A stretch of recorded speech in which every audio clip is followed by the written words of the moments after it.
2026 ரெண்டு பேருக்கு நடுவில் தான் போட்டியே. ஒன்று தீய சக்தி, இன்னொன்று தூய சக்தி.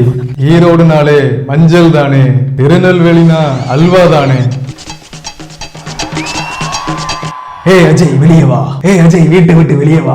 என்ன பனையூர்லயே இருக்க? நான் ஏங்க வெளியே வரணும்? 33 வருஷம் சினிமால நடிச்சு மக்களை ஏமாத்திட்டேன். மக்களை காப்பாத்துற மாதிரி அது போதும். இனிமேல் வெளியே வந்தா என் வண்டவாளம் தண்டவாளம் தெரிஞ்சு போயிரும் இல்லையா? சும்மா ஒரு பேருக்கு 10 நிமிஷம் பார்த்து ஒப்பிச்சுட்டு போவேன், அவ்வளவுதான்.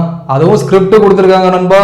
ஐயா, இது தளபதி படம். முக்கியமா இந்த அஜய் ஊழல் செய்யவே மாட்டான். ஆனா எதுக்கு என் படத்துக்கு ஃபர்ஸ்ட் டேக்கு 2000 ரூபாய்க்கு டிக்கெட் விற்கிறீங்க, அப்புறம் 150 ரூபாய் டிக்கெட் 250 ரூபாய்க்கு விற்கிறீங்க? அந்த பணத்துல தானே லாபம் பாத்தீங்க. ஊழல் கட்சிகள் நடத்தின ப்ரொடக்ஷன் கம்பெனி படத்துல எல்லாம் நடிச்சு கொடுத்து பல கோடி ரூபாய் சம்பாதிச்சீங்களே, அதெல்லாம் ஊழல் இல்லையா? அப்படி எல்லாம் கேட்க கூடாது. அதெல்லாம் ஊழல் இல்லைங்க, அதெல்லாம் ஊழல் தான்.